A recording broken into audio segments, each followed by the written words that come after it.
भगवत गीता के नाम कुछ पल हर सुबह शाम चैनल में यह अनाम आवाज एक बार फिर आप सबों का स्वागत और अभिनंदन करती है।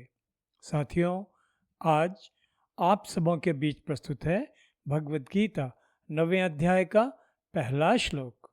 इदं तु ते गुह्यतमं प्रवक्ष्यामि अनसूयवे ज्ञानं विज्ञान सहितं यज्ञात्वा मोक्षसे अशुभात्। इस श्लोक का सरल शाब्दिक अर्थ इस प्रकार है।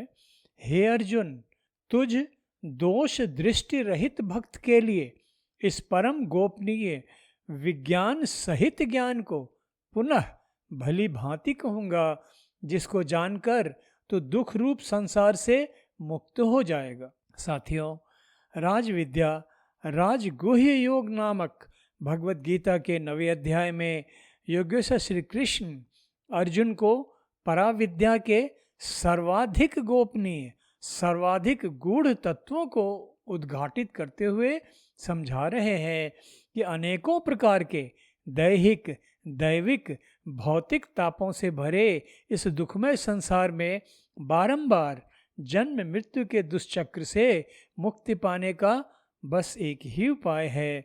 समस्त सृष्टि के सृजनहार, पालन करता, लय करता परमपिता परमेश्वर की सर्वव्यापकता, सर्वश्रेष्ठता, सर्वज्ञता का भली भांति बोध प्राप्त कर निष्काम अनासक्त भाव से अपने सभी कर्तव्य कर्मों का निर्वहन करते हुए कर्मफल प्राप्ति की आशा त्याग अपने सभी कर्म प्रभु चरणों में समर्पित कर परमेश्वर के प्रति उत्कट श्रद्धा से परिपूर्ण भक्ति में जीवन के अंतिम क्षण तक तल्लीन रहकर उन्हीं का स्मरण करते हुए प्राण त्यागना। साथियों, भगवत गीता का पहला अध्याय है अर्जुन विषाद योग। व्यूहबद्ध होकर महायुद्ध के लिए तैयार खड़ी पांडवों तथा कौरवों की सेनाओं के बीच रथ में सवार दोनों पक्षों में अपने सगे संबंधियों, गुरुजनों, मित्रों आदि को एक दूसरे को मरने मारने के लिए तैयार खड़े देख अनेक प्रकार के संशयों शंकाओं से ग्रस्त विषादित शोकाकुल किंकर्तव्य विमूढ़ अर्जुन योगेश्वर श्री कृष्ण के शरणागत होकर उनसे उचित मार्गदर्शन प्रदान करने की याचना करता। अर्जुन की विक्षिप्त मनोदशा देखकर श्री कृष्ण अनेकों प्रकार के ज्ञान का सैद्धांतिक उपदेश देकर उसे कर्तव्य पथ पर वापस लाने का प्रयास कर रहे हैं। भगवत गीता के सभी अध्याय पराविद्या ज्ञान के विभिन्न आयामों से परिपूर्ण हैं। भगवत गीता का 9वां अध्याय सर्वाधिक महत्वपूर्ण इसलिए है कि इसमें वर्णित परम गोपनीय ज्ञान को योगेश्वर श्री कृष्ण ने परम पवित्र अति उत्तम राज विद्या अर्थात सभी ज्ञानों का, सभी विद्याओं का राजा, राजगुह्य योग, सभी आध्यात्मिक रहस्यों से भी अधिक रहस्यमय कहकर संबोधित किया है और अर्जुन को बताया है कि इस परम गोपनीय ज्ञान का बोध मनुष्य को मोक्ष प्रदान कर इस दुखमय संसार से मुक्त कर देता है। स्पष्ट है कि इतना महत्वपूर्ण परम कल्याणकारी ज्ञान रहस्यमय अति गूढ़ तो होगा ही और इसका परम गोपनीय होना भी तो स्वाभाविक ही है, क्योंकि इस परम कल्याणकारी ज्ञान का उपदेश योग्य सुपात्र जनों को ही प्राप्त हो।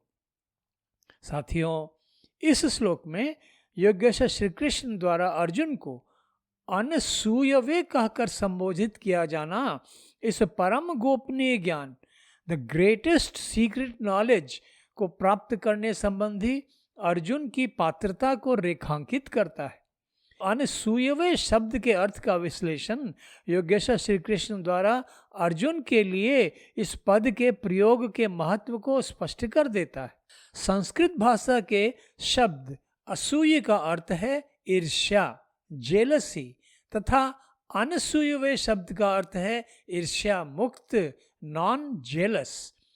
असूय शब्द को परिभाषित करते हुए शंकराचार्य ने कहा गुणेश दोषम आविष्करणम, अर्थात ईर्ष्या के वशीभूत होकर किसी पूर्ण रूप से दोष रहित व्यक्ति में किसी दोष का आविष्कार कर लेना।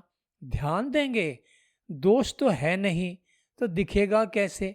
इसलिए ऐसी स्थिति में ईर्ष्यालु मनुष्य अपने प्रतिद्वंदी में कोई काल्पनिक दोष ही ढूंढ लेता है, यानी दोष का आविष्कार कर लेता है। असूय शब्द का समानार्थी शब्द ही है ईर्ष्या, तथा दूसरा समानार्थी शब्द है मात्सर्य। तो ईर्ष्या के तो दो पहलू होते हैं। एक पहलू है व्यक्ति के लिए किसी व्यक्ति, किसी गुण या किसी पदार्थ का अति प्रिय होना, और दूसरा पहला है किसी अन्य व्यक्ति में उस व्यक्ति या गुण या पदार्थ की अधिकता होना। तो किसी अन्य में यह अधिकता ही पहले व्यक्ति में ईर्ष्या की भावना उत्पन्न करती है। ईर्ष्या की अभिव्यक्ति अनेक स्वरूपों में होती है। जब ईर्ष्यावान व्यक्ति अपने प्रयासों द्वारा अपने प्रतिद्वंदी से बेहतर हो जाता है तो वह ईर्ष्या से मुक्त हो जाता है। इसे मात्सर्य कहते हैं। इसमें स्वस्थ प्रतिद्वंदता की भावना होती है, सद प्रयासों द्वारा अपने प्रतिद्वंदी से बेहतर हो जाना। किंतु जब व्यक्ति किसी भी प्रकार से अपने प्रतिद्वंदी से बेहतर नहीं हो पाता है तो वह ईर्ष्या रूपी दुर्भावना से ग्रस्त हो जाता है।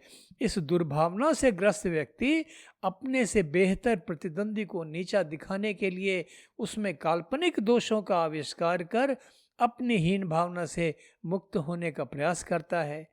इसे ही असूय कहा जाता है।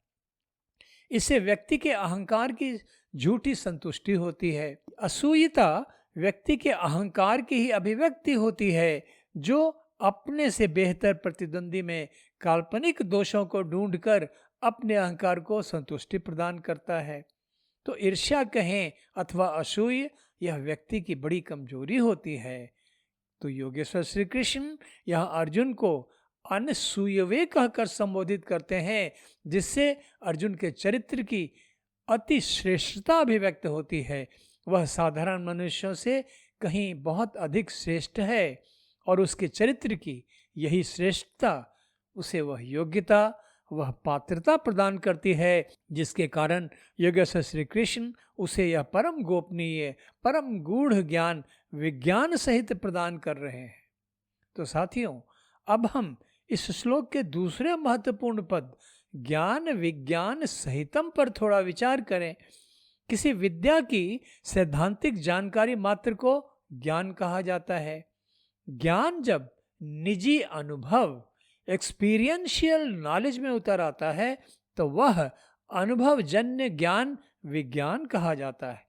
ज्ञान तो केवल सैद्धांतिक जानकारी मात्र होती है।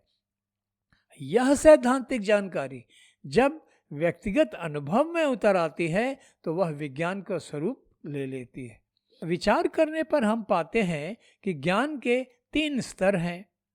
पहला स्तर है श्रवण जनित ज्ञान, किसी से सुना गया या किताबों से पढ़ा गया ज्ञान। दूसरा स्तर है मनन जनित ज्ञान, सुने या पढ़े गए ज्ञान पर मनन चिंतन करने पर उस ज्ञान में अधिक गंभीरता, अधिक गहराई, अधिक समझ आ जाती है। यह स्थिति कोरे श्रवण जनित ज्ञान से ऊंची स्थिति होती है। श्रवण तथा मनन के बाद जब उस ज्ञान को निजी स्तर पर अनुभूत किया जाता है तो वह अनुभवजन्य ज्ञान उच्चतम स्तर का हो जाता है। तभी उस ज्ञान का पूर्ण बोध प्राप्त हो जाता है, पूर्ण परिपक्वता प्राप्त हो जाती है। यही कारण है कि योगेश्वर श्री कृष्ण इस श्लोक में अपने प्रिय शिष्य अर्जुन को इस परम गोपनीय ज्ञान को प्राप्त करने की योग्यता वाला सुपात्र अथवा अनसूयवे कहकर संबोधित करते हैं। ध्यान देने योग्य बात यह भी है कि पिछले अध्यायों में जो सैद्धांतिक ज्ञान योगेश्वर श्री कृष्ण ने अर्जुन को प्रदान किया, अब उसे अनुभवजन्य ज्ञान, ज्ञान विज्ञान सहितम में परिवर्तित करने का आश्वासन भी श्री कृष्ण अर्जुन को दे रहे हैं। साथ ही वे इस ज्ञान के प्रति अर्जुन की आस्था को पूरी तरह दृढ़ करने के लिए उसे यह भी समझा रहे हैं कि इस ज्ञान को विज्ञान सहित धारण करने से वह इस मर्त्य लोक में बारंबार आवागमन के दुष्चक्र से मुक्त हो जाएगा। तो आज बस इतना ही। 9वें अध्याय के अगले श्लोक के अर्थ तथा व्याख्या के साथ बहुत शीघ्र ही फिर आप सबों के बीच उपस्थित होऊंगा। तब तक आप सबों के लिए अशेष शुभकामनाएं। धन्यवाद। नमस्कार।